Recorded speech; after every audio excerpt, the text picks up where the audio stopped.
What's going on, guys? Welcome to Everything Always. My name's Michael Roman, aka Allfires. Now, obviously, as we speed towards the digital release of Deadpool and Wolverine, Marvel Studios is trying to keep their marketing campaign up and releasing assets while the film is still trying to reach new heights as one of the biggest films of all time. Marvel Studios and Ryan Reynolds by proxy have been releasing a ton of new looks, behind the scenes, deleted scenes, and what looks like today, the unused full cut of a post-credit scene for Gambit that was never actually included in the film, although some people pointed to what was on the monitors during the TVA there at the end as proof that he returned, although he's weighed in himself, that's Channing Tatum, on exactly what's going on with Gambit in this scene. And we have a running theory here at the channel that this still falls exactly in line with as why they would have left it this way off at the end of Deadpool and Wolverine, what it means for the future of the X-Men and Secret Wars. We're going to break down this footage with a ton of new context, including officially where Gambit is at the end of Deadpool and Wolverine, what this scene means, and what it means for the future of the X-Men during the Multiverse Saga. But first, if you could grab the subscribe button. We do daily Marvel content at the channel. That's all we do. All you got to do, hit the sub button, leave a comment down below. That automatically enters you to win our ongoing PS5 giveaway. And if you want, stick around to the end of the video.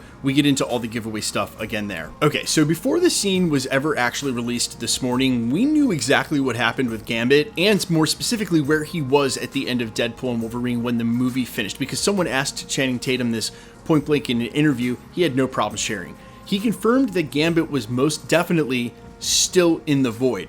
But based on what some of the TVA probably had done after the movie officially ends, there's a chance that they were gone and rescued, but Channing Tatum is absolutely emphatic that Gambit is still in the void, but sort of left the door open for the possibility of return in the future, because we know he definitely wants to play that character as much as possible, especially if he can get a cameo in Secret Wars. Speaking of which, I do not think it is a reach at all to look at this post-credit scene as a possible teaser for Avengers Secret Wars and the return of Gambit in said Secret Wars, and I'll explain why because of the theory we've had here at the channel.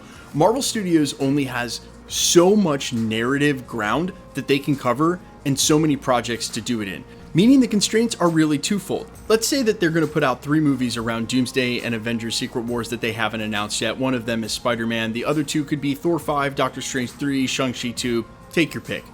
Some of those movies you would not expect to see variants from the multiverse in, or specifically X-Men. For a movie like Thor, for instance, you wouldn't expect a character like Blade to show up. So not only are they constrained in the number of projects that they have time to do before the Multiverse Saga ends, some of these projects just don't lend to the type of cameos that could have you working in mass to bring in an X-Men team. An X-Men team that we know they're focusing on writing for the MCU in sort of the rebooted, however the landscape looks, for the Marvel Cinematic Universe after Avengers Secret Wars. Considering they're hard at work for that film's most likely coming out after the conclusion of the Multiverse Saga, there's no real way for them to do any groundwork here with X-Men unless they plan on doing it in some films we wouldn't expect to see them in, say like the Fantastic Four. Save that, there are only so many characters that we can expect to see return. And so my theory since Multiverse of Madness has emphatically been this, and it has not wavered. If anything, I've actually gotten stronger in this belief.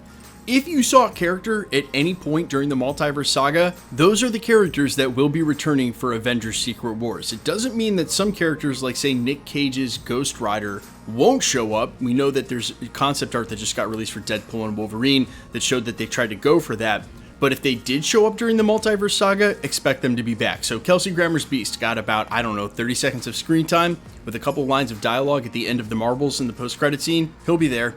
Hercules at the end of Thor, Clea at the end of Doctor Strange, the Multiverse of Madness, they'll be back. Toby and Andrew, we saw them during No Way Home, they'll be back as well. And so Channing Tatum's Gambit falls right into this, where they can use the Beast from the Marvels, Channing Tatum's Gambit, a Professor X from another timeline. They can bring together some semblance of an X-Men team, relying on the cameos that they've slowly already used. There's only so many hours, so many minutes of film, so many lines of dialogue left in the Multiverse Saga. I know it seems crazy because it feels like we've been in it forever, and you already know that some key members of the Avengers or key characters that had their own titles in films. So Sam Wilson's Cap, Shang-Chi, Shuri Black Panther.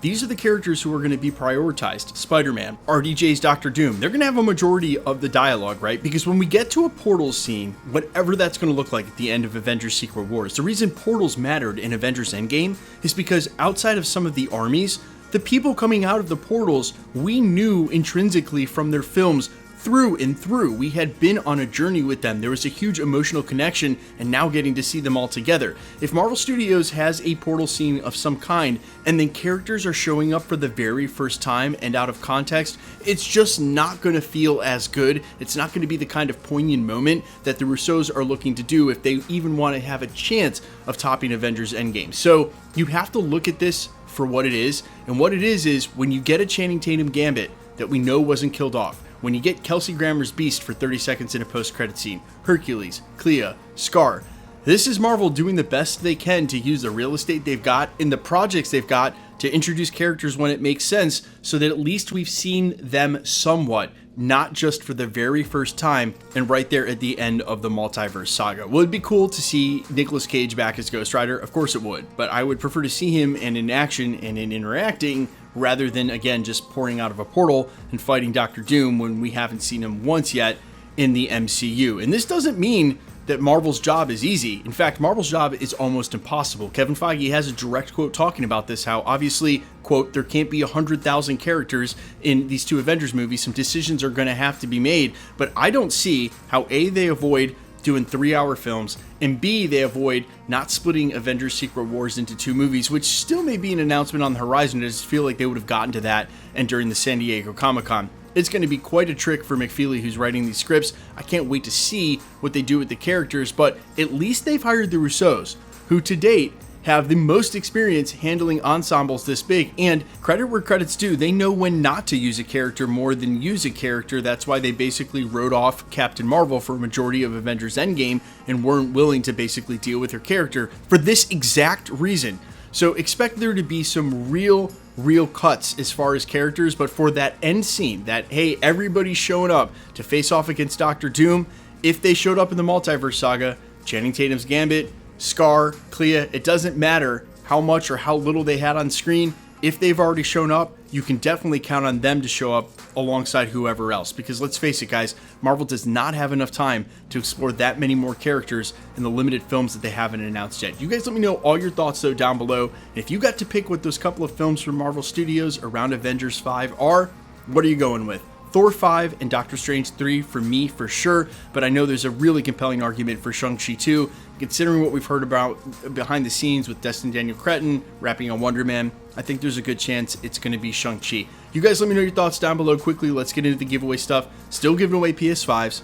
If you want to be entered to win, super simple. All you got to do, hit the sub button, leave a comment down below, because it's truly random. The more videos you comment on, the better chance you have of winning. My name's Michael Roman. Find me in a couple of places, Instagram and Twitter at I'mFires.